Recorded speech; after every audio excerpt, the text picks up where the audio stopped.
Hello and welcome to the Avrum Rosensweig Show. Welcome to one of the internet's best podcasts, where we dive deep into the lives of the extraordinary and fascinating people who leave an indelible mark on our world. Join us as we explore their captivating stories, remarkable achievements, and unique perspectives that shape history and inspire generations. Get ready to embark on a journey through the lives of inspiring people unlike any other.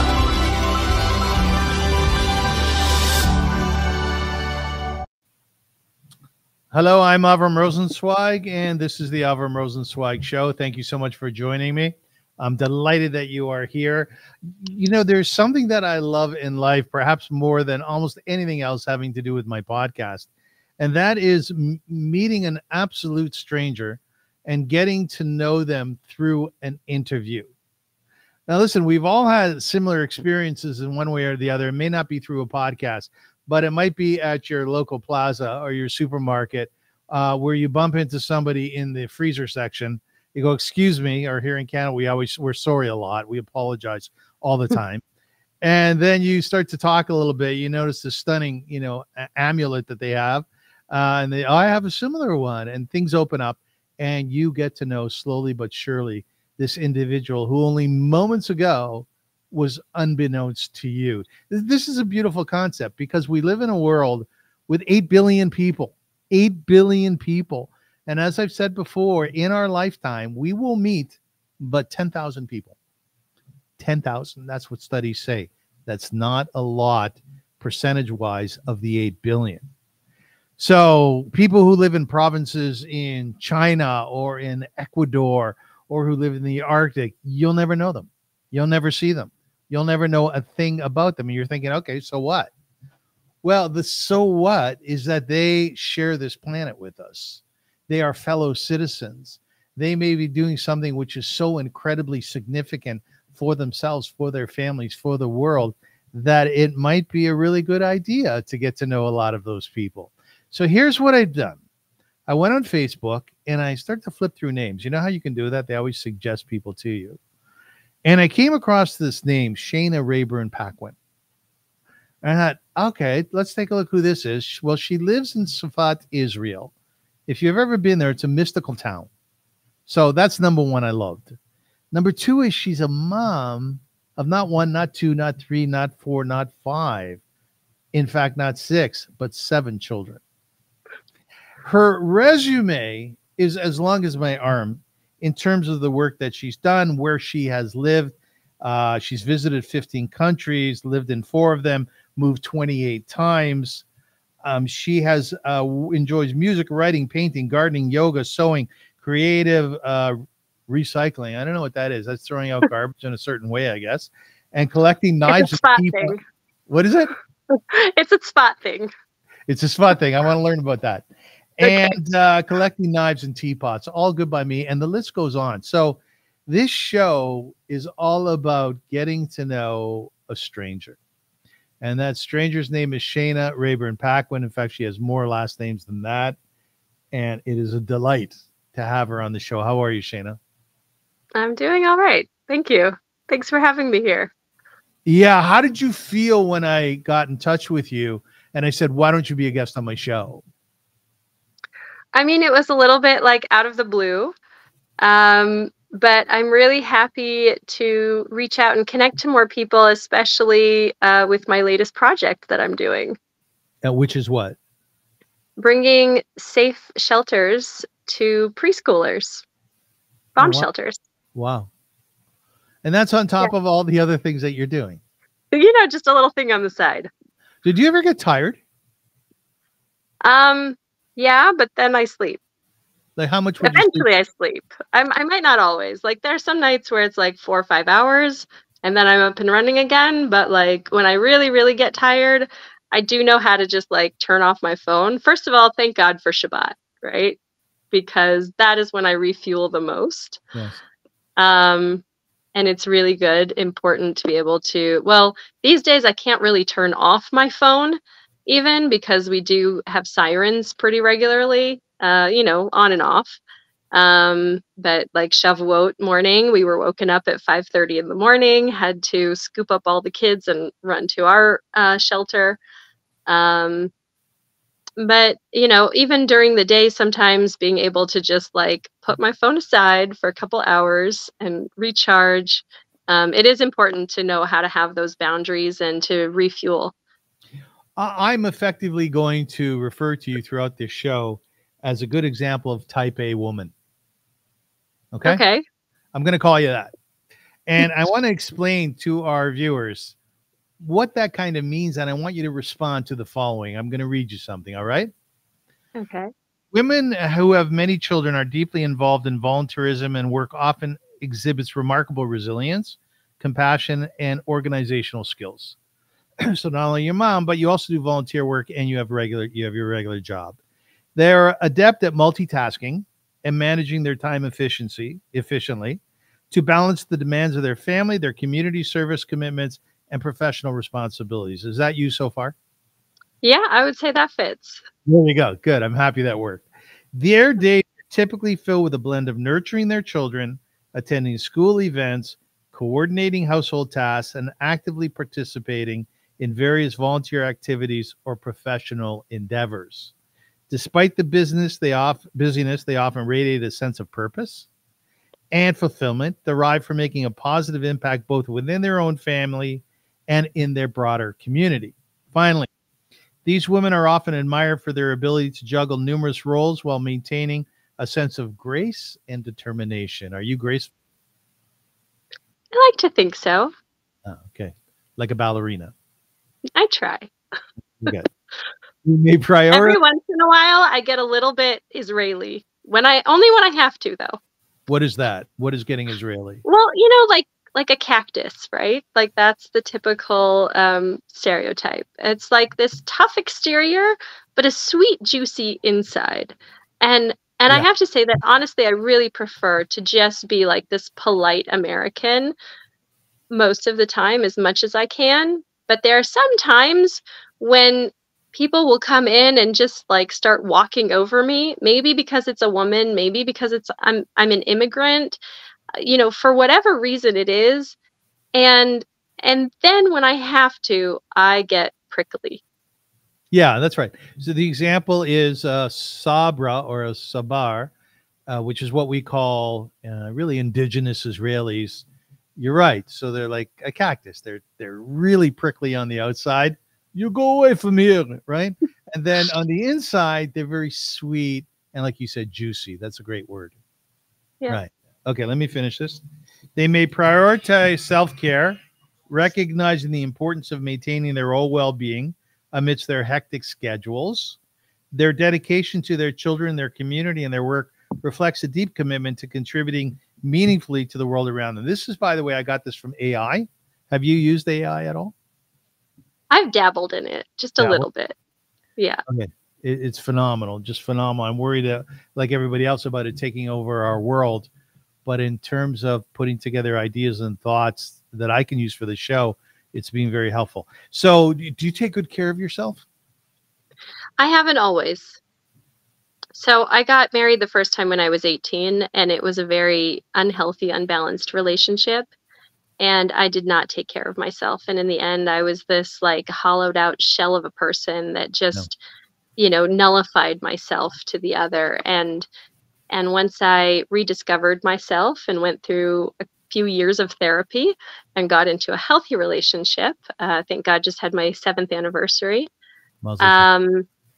Then I've been learning how to take better care of myself. All the stuff about like, putting on your own oxygen mask first, or you can't pour from an empty cup. I went through some really rough times as a single mom of 4 kids, especially in Sefat, in a place where, it's a very like religious environment. My oldest daughter was one of 2 families with divorced parents in her entire grade, in her entire class. So it was not a common thing. And I didn't necessarily have the means or the time to really look at myself. It was about like preservation of my children. But thank God I'm getting better at it. I'm learning. Did you go on a cycle of sorts? Do you ride around on a bike in Sefat, or do anything in terms of lifting weights or what have you? No, it's really hard to ride a bike in Sefat because everywhere you go is uphill. So there's no some downhill. people have electric bikes here. Bicycling is not super common. That's very true. Well, what would you do for your own workout? My workout? Well, I mean, I like dance and yoga and swimming. We have 2 swimming pools here. Nice. Yeah. So you were born in Virginia and you grew up in Texas. Do you have a Texas accent at any point in time? No. So, I was a transplant. I got there when I was 6. And there's this saying that, I wasn't born here, but I got here as fast as I could. And Texans are like super proud of being from Texas. Yeah. But my mom's from Illinois. And so I kind of got this like Midwestern, like I could be a radio announcer or a TV news producer kind of accent. It's really hard for people to guess where I'm from just by listening to my accent. But you were born Jewish. Yeah. And with the name Shayna. A lot of people ask me about that name, but my great-grandmother was from Poland and she spoke Yiddish. And so she was like, it's a Shayna Madel.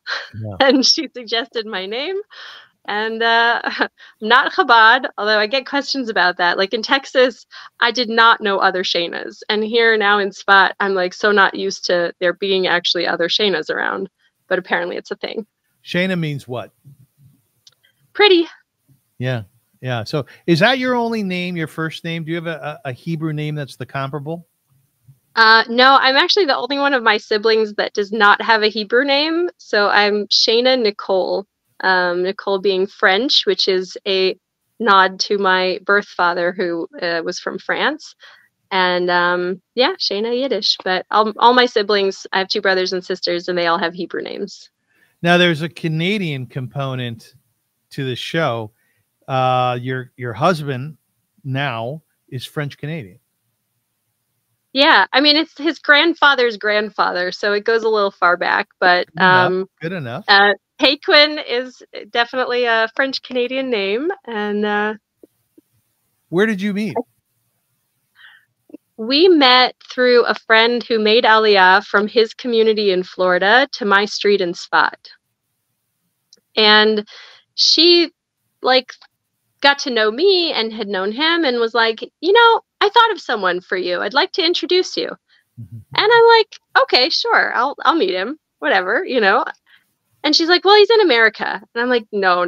I've got 4 kids. I'm not moving them anywhere. I'm staying here. I'm raising them in Israel. And she's like, no, he did live here a little bit. He went back. He'd like to come again. So, okay, she connected us on Facebook. I looked him up. I did my homework. I'm not going to get into another mess. So I'm really checking him out. I looked up all our mutual friends. I contacted all of them. Anyways, we get to this video date, our first date. And we're talking for a good half hour or so. And just it felt like 5 minutes, and we just connected, on the same page. And I said something about my kids. And he's like, oh, you have kids? And I was like, yeah, only 4. Yeah, only she didn't 4. tell you? Yeah. And I was sure that that was it. He was single, never married, no kids. And no, but we kept talking. And the next day he called again. And 6 weeks later was after almost daily, hour, 2-hour phone calls, came for a visit and back and forth. And he moved here. And we got married 7 years ago. We just had our anniversary yesterday. On the top of Sefat at the Mitsuda, there's a big garden and really beautiful, overlooking the whole Galilee. Yeah. That's beautiful. What did he like about you? Well, we both don't really fit in a box. Mm-hmm. These labels, these type A or Orthodox or whatever kind of labels, they don't really fit us. And we're cool with that. And so, we're just people living our lives authentically. And we have a lot of, the same values of like how we want to raise our kids and, just spiritually, Jewishly. We're very like outdoorsy. He's an Eagle Scout. So we do like adventures with the kids. He's also a Navy SEAL, is he not? In the American Army? He was in the U.S. Navy when we met, actually, and he had to get out in order to move over here. Mm-hmm. He was like in the inactive ready reserves.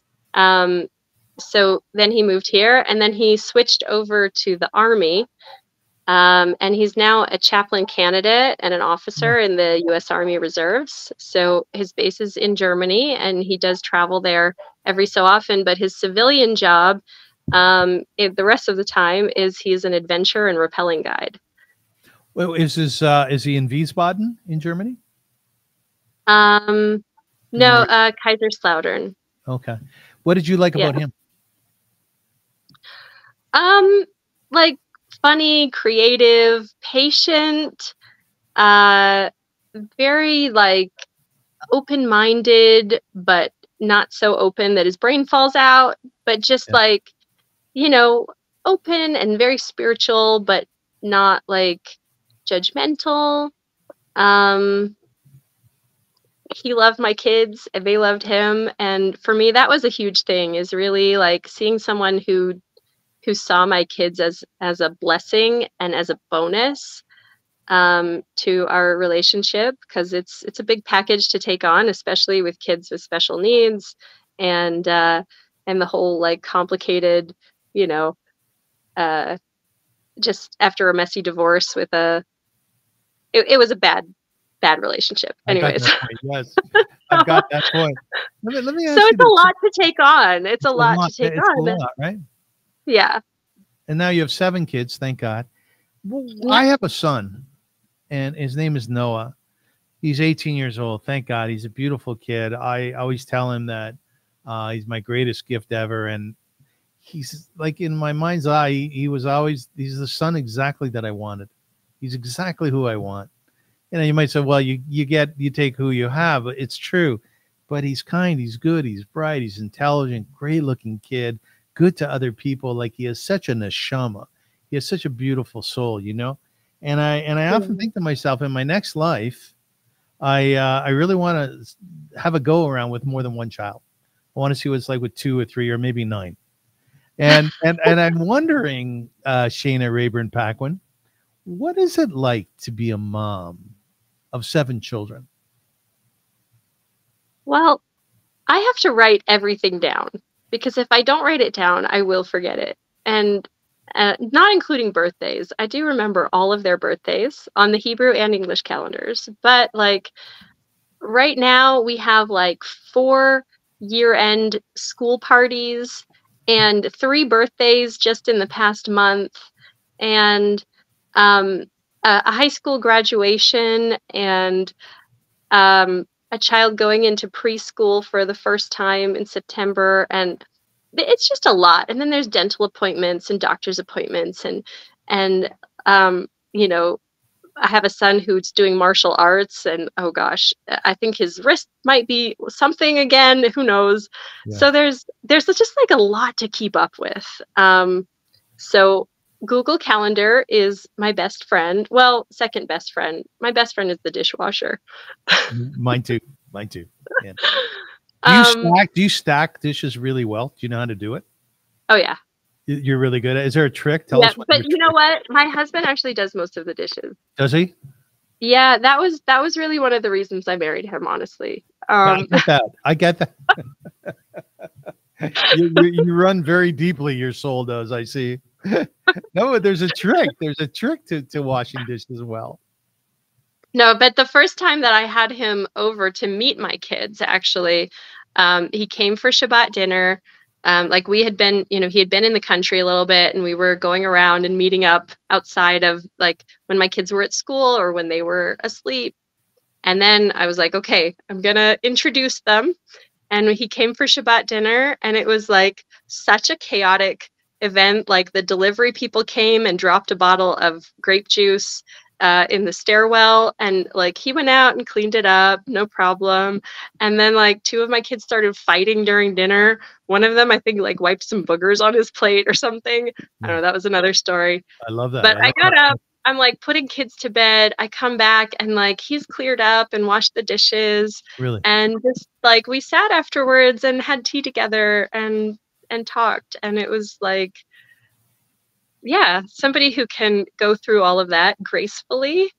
That scored big points. Did they push back on him for a while? Any of the kids? You're not my Yeah. dad, you know? Yeah, it was hard at first. There was a lot of adjusting and, you know, some jealousy, more like from my ex than my kids, some problems, you know, but we actually went to family therapy, for a good 2 years, and got a lot of good support and help and guidance in managing like kids who were just entering their teenage years and just all the family dynamics, and it was extremely helpful. Is it now pretty seamless? Yeah, I mean, we've all grown into it. There are always changes though, you know, like, oh, another one is growing into the teen years, or, you know, this change or that change. But yeah, we've grown into it. We're really a family.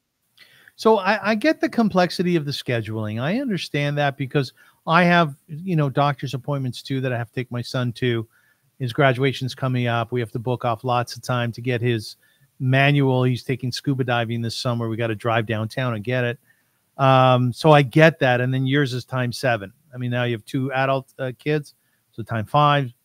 But my real question is that the tending to the character of a child, for me, it's a full-time job.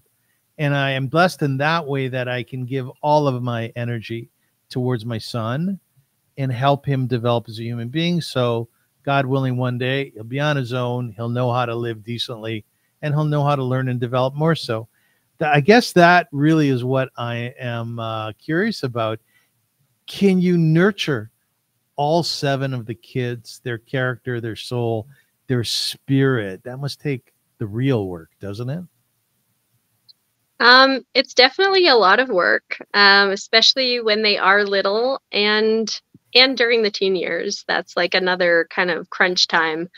But I very much believe in raising my kids to be strong, independent human beings. Like I worked for a little while in this Israel Experience program, and I would see kids who were like 21, 24, and they would come and they had no idea how to fry an egg or do their laundry or whatever. And I was like, that is not going to be my kids, Yeah. you know? Yeah. So Right. like from when they're 9 years old, they know how to do their laundry, and I teach them how to cook and how to sew. And it is more effort in the short term, but like in the long run, it pays off because again, my goal is to, equip them to be strong, independent human beings that know that I love them fiercely and I care for them and I'm always there for them. But also I expect them to take care of themselves as much as they can, you know, at the proper level that they can. What do you sew? Well, when my first daughter was born, I sewed everything for her. I mean, I sewed her cloth diapers. I sewed her clothes. I sewed her toys, our curtains in our house, my Wow. dresses. Wow. With time, it's definitely a lot less. Mostly I just do mending now. Would you mend a sock with a hole in it? Not anymore. Not anymore, right? I have passed those years, thank God. Do you remember growing up as a kid? How old are you? I'm turning 40 next month. Mazel tov. Well, I'm 64. But would you remember as a kid your mom mending a sock? No, my mom didn't really sew. She didn't. But do you remember No. those days? Like if we got a pair of socks, you get a hole in it, you don't throw it out or get another pair, you fix it. Yeah.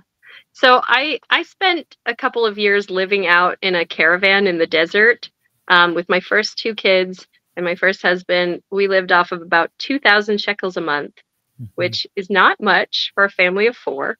No. And we recycled and made like everything possible. When we had a wool sweater that like got a hole in it or something, I would felt it down and make little slippers for my kids out of it. Like everything was recycled 10 times over.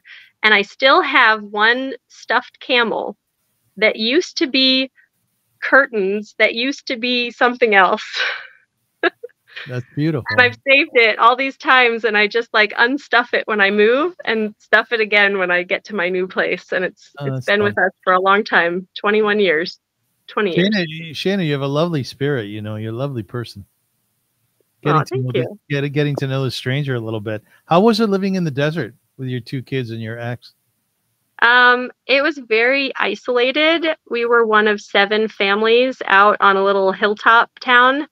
Not necessarily out of like ideology, but just because it was a really cheap place to live. So it was like out off this dirt road with a generator for electricity that was always breaking down. And sometimes our water supply would cut off randomly for a little while. But we had a big plot of land, and I grew like 20 different types of vegetables. And I made these like healing oils and would sell them. And I sewed and also sold cloth diapers. And, you know, we just got by. Like we didn't have much. Um, but and I did suffer from malnutrition a little bit. So we really didn't have much. It wasn't all like roses and fairy tales. Um, but you know, I learned to make the best of things, and I try to always bloom where I'm planted. I've moved around a lot in life, and I know that like wherever I am, like God has a plan for me there, and I can be miserable or I can make the best of it, and that's totally up to me. Sometimes I can't always choose like where I'll be, or maybe I can, but you know, like maybe some days I like it and some days I don't, you know, like Sefat. Some days I absolutely love living here. It is a beautiful city, gorgeous, some great people. I have such good friends here, some women who are like sisters to me. And then other days I'm just really frustrated that like the bureaucracy is so dysfunctional, and there's like sewage running down a street, or like a pipe that got destroyed in the second Lebanon war and they still haven't fixed it. No, I get that. Yeah, I Um, understand that. Where yeah. do you, So, where do you, but like bloom where you're planted, you know, instead of complaining if you see a problem, like I saw a problem. We don't have shelters for our preschools. There are 20 preschools that don't have bomb shelters. Okay, so I can sit here and I can complain.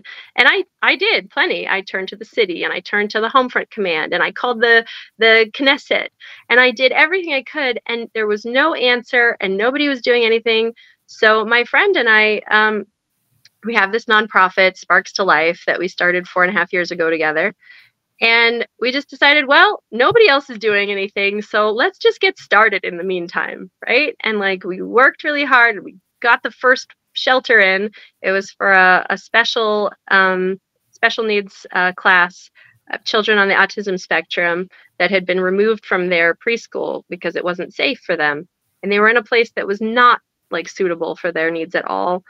And we were able to get them returned to their classroom and having a safe space. And wow, it was such a great feeling. And then we moved on to the next one and the next one. And now we're 11 shelters later, which wow. we had not dreamed that we would be doing this. Wow. And we're not about to stop either. And we have neighboring towns now asking us to also help them. And you know, our children, we each had children that were in schools that didn't have safety. And so, you know, we took care of them, but like we can't just stop there.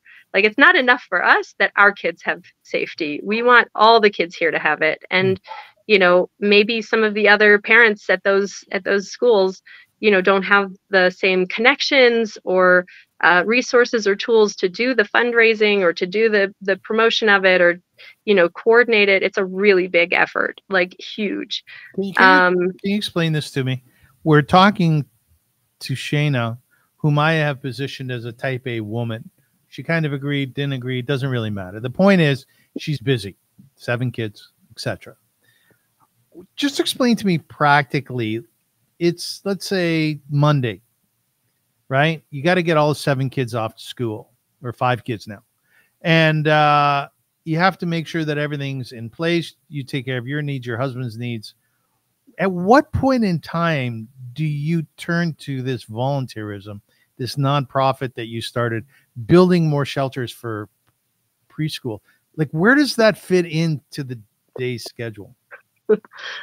It's taken over a lot of my days at this point, and I'm really so looking forward to this war ending, just so I could hopefully get a little bit more of my life back. Yeah. But for right now, it is like literally a life and death issue, and so I'm putting a lot into it. So it means that I get up in the morning and I'm making school lunches, and we get, one kid off to the high school, and one kid off to the elementary school, and one kid to preschool, and one kid to daycare, and the baby's with me. And today we went out and we did a site tour at a daycare center for children with special needs, one that we didn't know about before because it's run through the social services department, not through the education department. And so I went to visit them. There are 10 children there. They have no safe space to run to. The teachers are having trouble, like, wanting to show up to work. They do, because they have to be there to take care of the kids, but there's a lot of fear and a lot of uncertainty. And so we're seeing what we can do to bring a safe space to this daycare center. Like I said, it's what's called ma'on. It's like before preschool. So kids ages 3 and under. And so I did a site tour there, and then I'm on with my day. I picked up my daughter. She had horseback riding lessons. And then I needed to do some grocery shopping because we ran out of milk. And I usually order my groceries online, though. That is like a major hack for big, busy families. Is I learned this one while I was single parenting and lived on a 4th floor walk-up. Mm-hmm. You can go online, order your groceries, and they will be delivered to your door.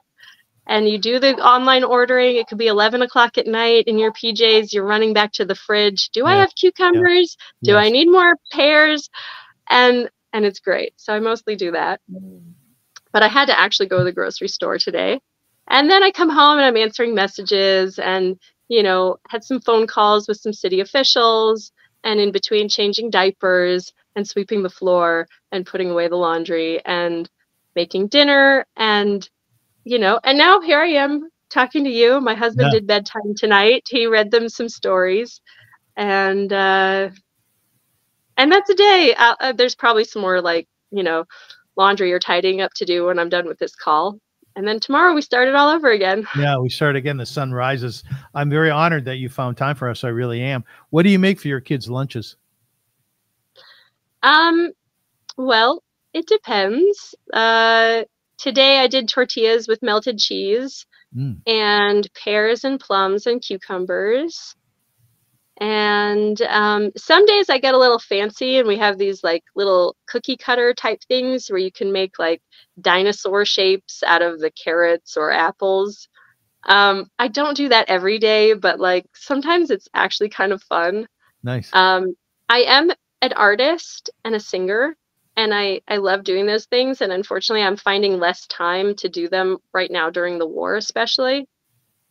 But I also really see like my children as like my masterpieces. I used to get like really down about it. I have a sister who doesn't have any kids, and she is the most amazing artist. Like, she produces gorgeous works of art that could like be in museums. I mean, she's so talented, and I would see her just progressing and doing these amazing things, and I was like, I want to make art too, in between like wiping boogers and wiping butts, and I just wasn't finding the time. Butts. Yeah. And then I was like, at a certain point, I just like had this moment of clarity and acceptance that my children are my works of art, and they are my legacy, and they are going to, carry on what I've put out into this world. And that definitely helped me come to peace with it. I mean, also, like, eventually they're going to grow up and I will have more time on my hands. So I know that like right now is a really like I'm pressed for time right now, you know, and I just have less energy. And also if I have money, I'm not going to go buy expensive art supplies necessarily. I'm going to like buy organic vegetables for my kids instead. So, Right. You so like I can cut yourself? them into. Do you like Mhm. yourself? Do I like myself? Yeah. Yeah.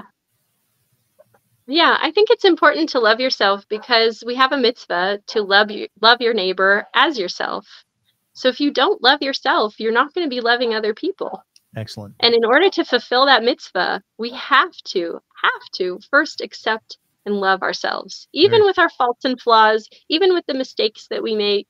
We have to know, you know what? We're the masterpieces of Hashem. Like God has created every single human being here, and each of us are his children and his works of art. And take some pride in that, you know?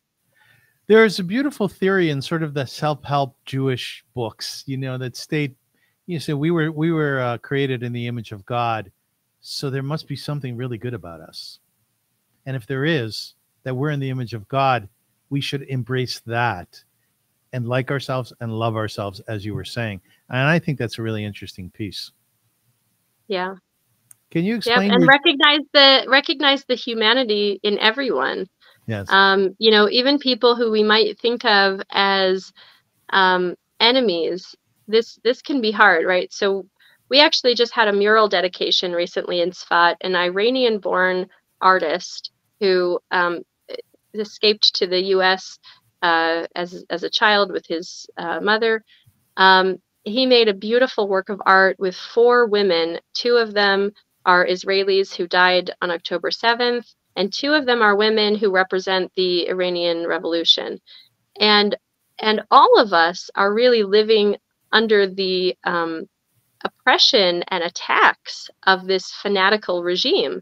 And really, like the people of Iran and the people of Israel have a history of having love for each other and, you know, not being enemies. And so it was this beautiful work of art. And one of the families of the soldier who was pictured in uniform on this mural came to the dedication. And my husband was talking with the mother of the soldier, the young woman who was killed, and she asked him something, and he has this funny line where he'll say like, "Oh yeah, I'm whatever. Nobody's perfect," and she said, "No, everybody's perfect, even the Arabs." He's like, "Whoa."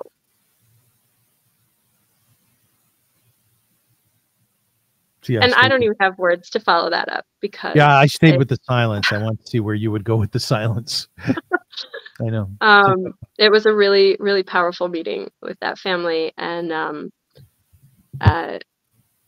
very, very glad that one of our shelters is honoring the memory of their daughter, who was an officer in the IDF and was restocking the Iron Dome batteries. And, you know, she was part of this whole defense system that I'm sure saved a lot of lives that day in the, you know, so many rockets that were lobbed over at our towns. And, you know, we have a saying like in the merits of the righteous women were redeemed.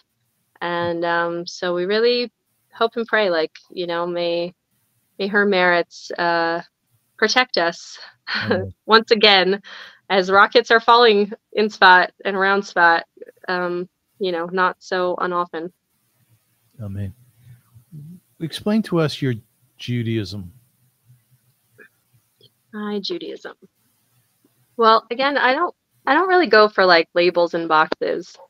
It's one of the challenges we have now. Actually, my husband's in rabbinical school, and as part of his chaplain training, so he's becoming a rabbi. And we were told at one point by his endorser that, you know, he needs to like pick a stream: Orthodox, conservative, Reform. And like, you know, we are religious. We're shomer mitzvot. We keep Shabbat. We keep kosher. But like, we also are a little bit out of the box. And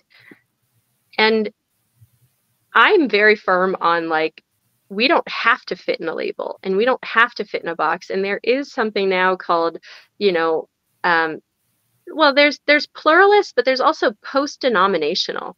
Like, we're just Jewish. Can we just like drop the divisions? We really need, especially right now under war, to like be united more than ever. And these labels, all they do is like put us into boxes and do this like us and them kind of thing. And there's my one of my role models, Michael Evanesh, has this great saying that there's no Jewmometer. Like, nobody's more Jewish or less Jewish. Like, you're Jewish or not. That's it, you know? And so, and we really have one Torah. Okay, 70 faces to the Torah. Great. That just means that there's room for individual expression. But you know, we're one and we're meant to be one. And I don't think that all those labels are helpful. So for me, like, the Torah is our truth and it's our light to a good, healthy, productive, meaningful life, and a life of spiritual fulfillment and connection to our Creator and connection to each other. And you know, I also I like to see the Torah as like a cake. And we have the Torah, and that's like the cake, and it's, you know, everybody has the same. And then we have our minhagim, and those are like frosting and sprinkles. Minhagim are traditions. Right. Yeah. So like all the extra traditions and the chumrot and the, you know, my grandmother did it this way, and you know, in my country we did it that way, and whatever. Like, it's like frosting, and it's great, but it needs to be like within reason. And so when I came to Israel, even though like I'm from Ashkenazi background, I gave up on not eating kitniot, because here in Israel, like, you know, you can have kosher for Passover products that have beans and legumes and all of that stuff. You can have hummus on your matzah. It's all right. And I think that's like super cool and uniting. Anyways, it's fun to dress up things and it's fun to decorate, and there's nothing wrong with it. But we have to remember that underneath it all, we all have the same cake, and we're all like the same. We have the same essence. And also, like, if you pile too much on, it like gets sickeningly sweet. It's like you can't even take it anymore. And I think it's the same way that we have to like sometimes peel it back a little bit and say, okay, what are the basics? What do I really need to be doing? And focus on that and decorate it just enough. And then like, it's not so heavy, right? Because it should never be like, oh, this is too much, I can't do this. Because really, the Torah is not too much. It's not so far away, like, you know, like it says, it's not across the ocean or up some mountain or whatever that you say, who will go and fetch it for us? Like, no, it's right here. It's right here for you. And it's reachable. Do you study Torah? Yeah, sure. How can you live in Israel, and especially live in Sefat, without it? It's like we live, eat, breathe, and sleep it every day. You actually study text? Yeah, I mean, you know, as I can. Again, this war time has definitely pulled away at all of my free time in a lot of realms, but Sefat has some really awesome opportunities for women to learn, especially. Very like open. There's a wonderful Beit Midrash. There are programs at the English speaking synagogue. There are classes in people's homes and lots of great opportunities. Well, what are you attracted to within Torah? I like the meat and bones of it. Like, I really like getting to the essence of, so in order to be able to stick to the essence of it, you have to like really know the halachot and where they're coming from, like halachot, know how the laws are made. Because when you have doubts, there's a tendency to then be more strict because you're not sure if you're going to break a law or not. And so the more you know, actually, the lighter you can be, and the more like close to the essence you are.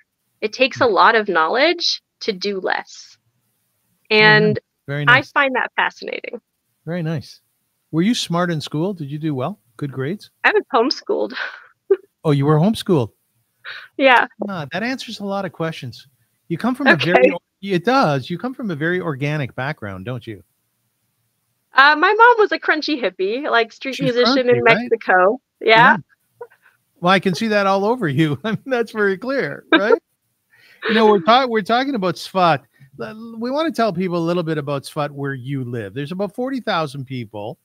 Sefat is known for its rich spiritual heritage, being one of the 4 holy cities in Judaism and a center of Kabbalah, Jewish mysticism. Are you involved in mysticism at all? That's one thing that hasn't really reached out to me the same way that it does to other people here. It's definitely not the reason that I came to Sefat. Like I said, I'm a more like practical person. I like to joke that I'm the only person that ever moved to Sefat for work. I was working for an organization in the old city, and once I was a single mom, I moved in to be closer to town and conveniences, which is really funny because it was like Sefat was my big city. Although I remember this listing we have like an email listserv, like super old school. And I remember reading around that time that like somebody found a chicken and wanted to return it to their owner. And I was like, this is my big city I'm moving to. That's crazy. But I moved in. But now I can't make that joke anymore because now our mayor just moved here in order for a job. So, I lose that joke, but but we can still laugh. Do you walk by, metaphorically or otherwise, do you walk by mystics on the street? Are you familiar with who they are, how they look, how they operate in their lives? I think the people who are truly mystics are not ones that you can necessarily pick out on the street because of how they're acting or how they're dressing. I think there are some people that, either want to fake it till they make it, or like, dress for their future or something like that. And those people actually kind of like give me a little bit of a weird feeling, honestly. But I think the true mystics that are the like hidden tzaddikim of the city, the people that are not drawing attention to themselves necessarily, but like you sense their wisdom. And there are a few of those definitely here. And when I am faced with a particularly tough choice, then I know who to pick up the phone and call. You would actually call them? Yeah. And what would you say? Why are you calling? I would lay out what I'm facing and ask for their advice. And you take their advice. It might be good advice. It might be less than good. Do you always accept it? So, what's interesting is that with these people, they won't tell me, oh, you should do this or that. They'll listen, they'll reflect, and maybe they'll ask a question or two. And then I'm left to ponder their questions. And that helps me along towards the right choice. Are they mystical questions in terms of life choices, how to raise your kids a certain way? Are they Torah questions, or are they any of the above? It could be anything, really. I mean, it could be like I ran for city council in the last elections, and I was faced with some pretty tough choices and challenges in that. And, even in something so mundane, it's still possible to see the spiritual ramifications of such things. Can you they had very good. I'm sorry to interrupt. Can you give me an example of what that choice may have been? I don't think that's something that I want to share openly. Okay. But they gave me very good direction. Very good.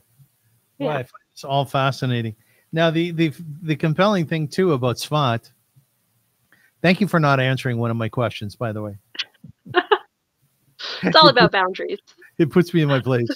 Sefat, no, it does. Because sometimes people say, Avrum, how can you ask such questions of people? I said, because those are the exciting questions, right? And I'm infinite. Yeah. I'm like neurotically curious.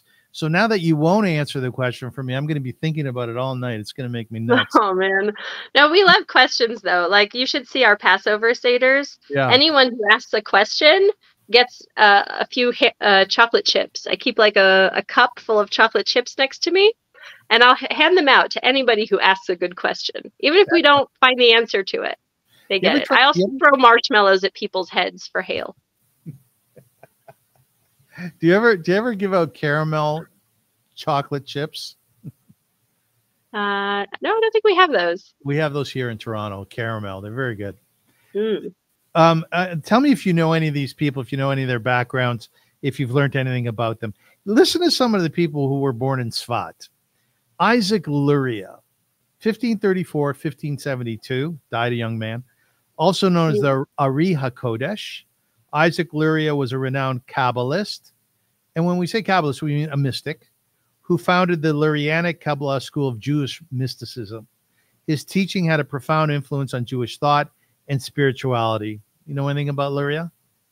For sure. And one thing that I really loved about his approach is that return to nature, because Judaism is an earth-based religion.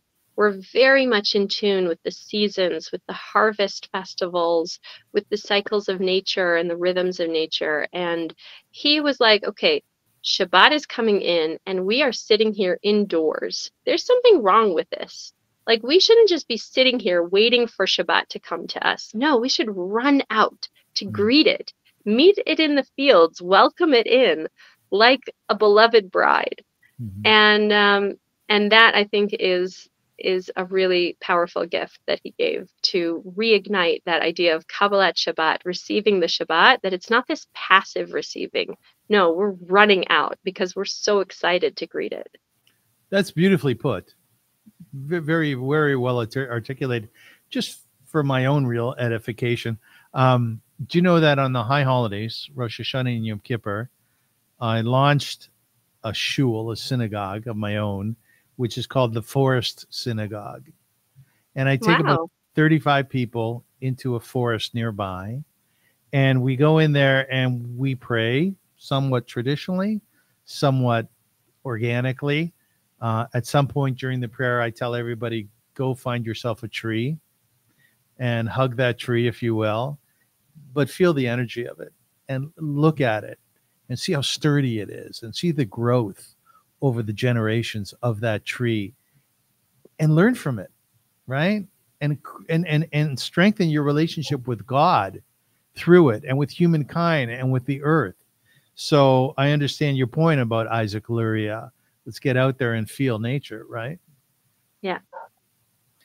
Joseph Caro, 1488 to 1575. Rabbi Joseph Caro was a prominent halachist, which means Jewish law, and author of the Shulchan Aruch, which is really the predominant text, most important text when it comes to Jewish law, a foundational legal code of Jewish law. He played a crucial role in codifying Jewish practices and customs. Anything about Joseph Caro?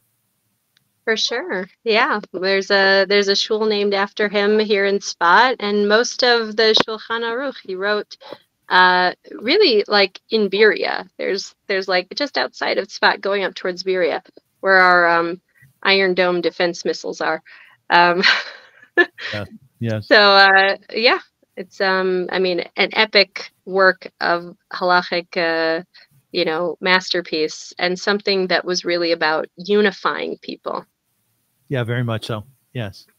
A lot of these texts, which were classic in nature and fundamental pillars of Jewish learning and Jewish life, they were really done so because it was important at that particular time to bring the Jewish people together because of forces, external forces, which were trying to pull us apart, right? Right.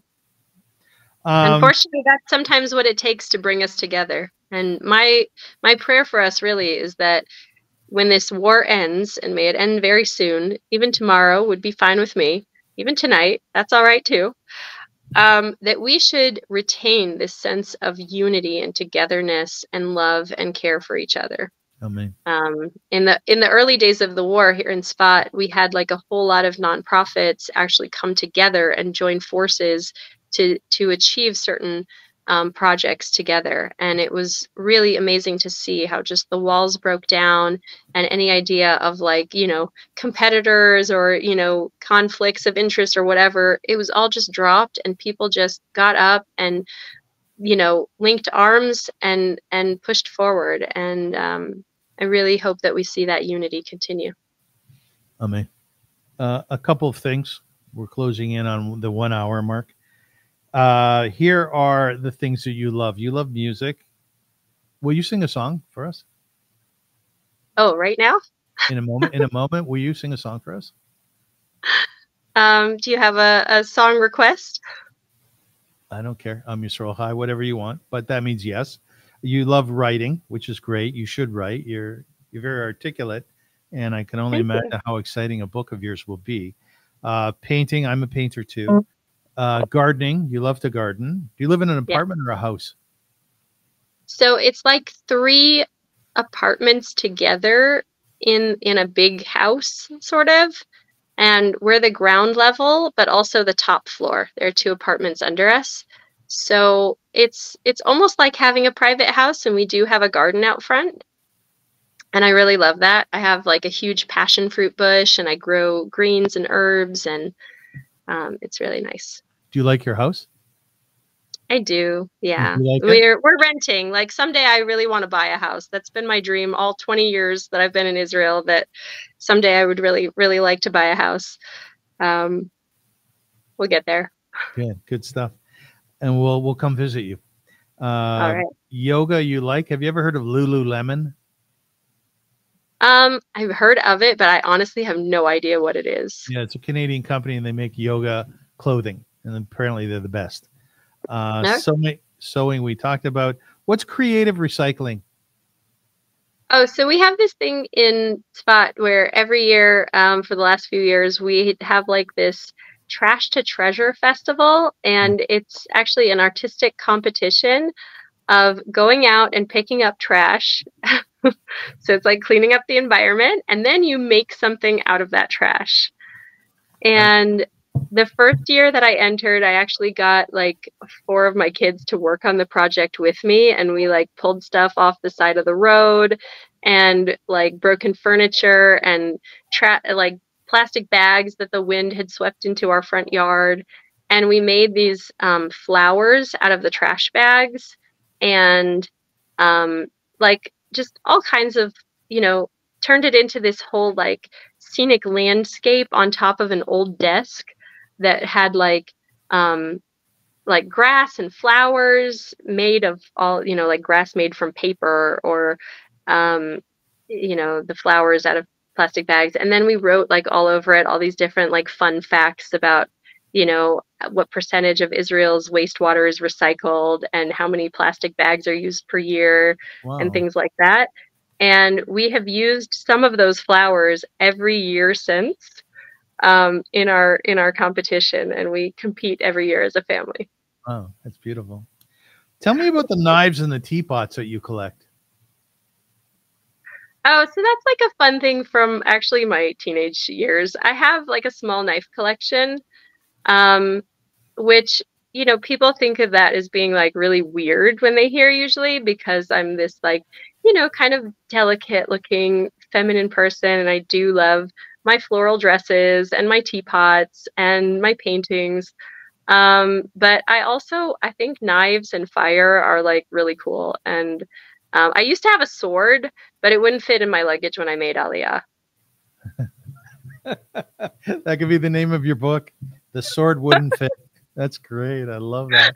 What a sword. Why am I surprised? I don't know.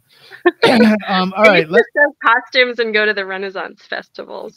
I think you're a Renaissance person, a Renaissance woman. I think so. Maybe. Type A, Renaissance. You've got all kinds of labels for me. No, but it's only for the purpose. Look, I am,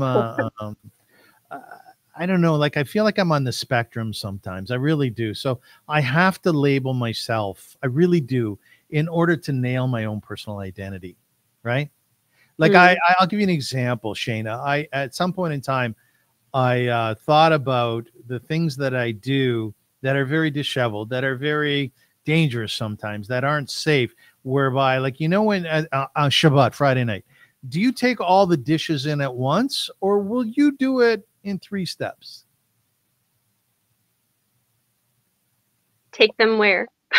In other words, we take them off the table and take them into the kitchen to get cleaned. Oh, we have an open floor plan, and all the kids have to take a few things with them when they leave the table.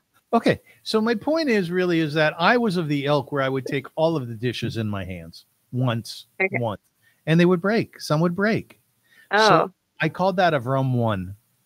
And I started to change, and I realized, Avrum, it only takes another 30 seconds. That 30 seconds you can live with. So start taking them piecemeal. So I called that Avrum 2. And for me, that helped me in my head understand where I was and where I needed to go to. You see what I'm saying? Got it. Is that a label? Yeah. Is that a label? Maybe, but you know what? If labels are helpful, it's okay to use them. You know, I used to be a little bit more afraid of labels, like even more, right? But so two of my kids are on the autism spectrum. Yes. And on the one hand, it's like, how do you let a label be applied to your kid? You know, do you let that define them?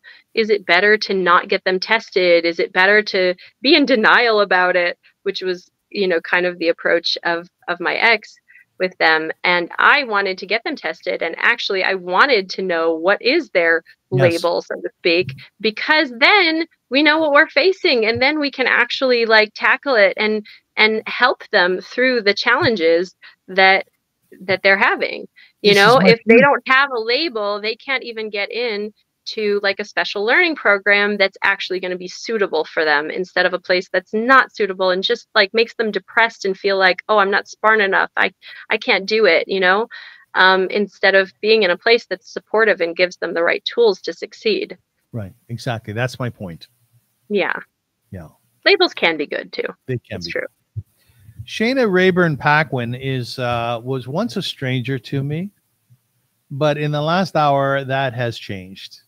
And although certainly you could argue, well, Avrum, you only know bits and pieces about her, that is true. But the bits and pieces that I have learned about her, I embrace. And I really, really like you. I really do. I like you a lot.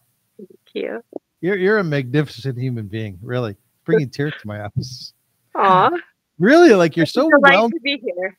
You're so interesting. Are you interesting in Sefat, or is just everybody like you? Oh, I get invited to tell my life story sometimes. Do you? You do? Yeah. Like where? Where would you be invited? Like it used to happen with like groups of seminary girls, or you know, people who were visiting on some Israel experience or whatever. But yeah, everybody tells me though that I need to write a book or make a movie. And are you up to that? One of these days, when my life slows down enough for me to actually sit and write something. Shayna, I'll tell you something. It's a lot easier. Honestly, it's a lot easier because I want to write a book too. Start a podcast. I'll help you. I will help you. Okay. You would do a great podcast. You'd be so interesting. But nobody would want to hear from your guests. They'd only want to hear from you. Aw. I'm serious. You're so interesting. There are lots of interesting and cool people out there. I'm sure I'll find some. Yeah, you're not the only one. That's true. Yeah. Shayna Rehberg-Paquin, thank you for being my guest. Thank you for becoming my friend. And thank you for the beautiful stuff that you've done and that you continue to do. Your husband and your children are very lucky to have you, as are the Jewish people. I have one last question for you, and then I want to hear you sing. Why are the Jewish people hated so much? I think it's jealousy. Are you out of words? Is that it? Yeah, I think it's really that simple. You know, it's like, why did all of Joseph's brothers hate him? It was jealousy. It's not easy being the chosen one. It's not easy on the chosen one, and it's not easy for all the other siblings that have to look on. We have a very special gift, the Torah, and we're supposed to use it to bring light to the world, to bring light to the nations. And I think the antidote to that jealousy is using our gift wisely and doing the right thing with it. Okay, very good. What song are you going to sing us? Oh boy. I'm like blinking here. Something touching, something beautiful, something you've always loved that you've been singing for years, let's say. Yeah.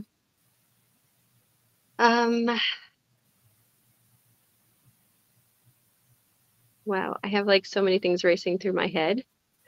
Draw one of them. Just pull one out.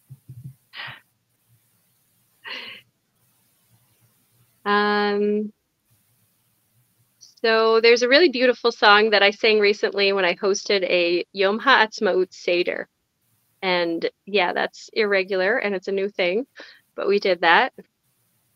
And it's a really easy song. It goes, Olam chesed yibaneh, yalalai, yalalai, lai, lai. Olam chesed yibaneh, yalalai, yalalai, lai, lai. The English is, I will build this world from love. La la la la la la. And you will build this world from love. La la la la la la. And if we build this world from love, la la la la la la, then God will build this world from love. La la la la la la. So I got a secret to tell you, okay? Okay. I did an interview with Rabbi Menachem Creditor. You ever heard the name? Oh, yeah, that's his song. You know him? I don't, but my husband met him. He's married to Neshama Karlbach. Right. Initially, I interviewed her, and then I interviewed him. Two beautiful souls, beautiful people. That's his song. Cool. That's his song. Yeah, it is. He sang some of it for us. Oh, nice. And you know what? I hope I did it justice. Oh, you have a stunning voice, gorgeous voice. I'm going to take this snippet of our interview, and I'm going to send it to Menachem. Thank you. All right. Anyways, once again, Yashar Koach, as we say in Jewish, well done. You did a really great job. And, you know, it's a shot in the dark, isn't it, to choose one of 8 billion people. Yeah. And hope that things go well, because there are some schmucks out there, you know, but you're not. Yeah. You're not. Well, thank you. I appreciate You're welcome. that. You're welcome. How was the interview for you? Yeah, it was great. I'm so happy that I said yes, you know. It was a great leap of faith, and it's been a wonderful hour. Yeah, me too. Shayna, thank you very much, and I look forward to doing this again. You know what I would love to do one day, if you're amenable? I would love to meet your family, like do a podcast with a bunch of you and your husband, your kids. Wow. Well, some of my kids are a little more shy than others, but maybe we'll a couple. We'll talk it over. You know why? Because I often feel as though I have a sense of who you are, a piece of you, who you are. And then I always feel as though, oh, they have family. Oh, she has a husband. Oh, there's a community around her. And then what that does is it's like adding color to a green garden. It brings out that greenery, right? So meeting your family, meeting your husband, meeting people whom you love, that would bring out other aspects of you. You see what I'm saying? Yeah. Yeah, nevertheless. All right, let's think about All right, that. folks, thank you for watching. Thank you for listening. I am delighted that you were here with us. We will continue with some magnificent interviews down the road. And we ask you, please, please, to become a better human being, to become a better Jew, to strengthen this world that we share. Listen to this interview and take out of it the stuff that's highly inspiring. And just so happens in the last hour, there's a lot of it. And apply it to your life. You know, make yourself a better person. Find that thing that takes you into the zone. Something that makes you feel like, oh, I feel so at home with myself. Maybe it's art. Maybe it's collecting knives or teapots, whatever it happens to be. But look for it, because it'll make you so much happier and give you such a great sense of satisfaction. Am Yisrael Chai, the nation of Israel lives, will always live. And we look forward to being with you.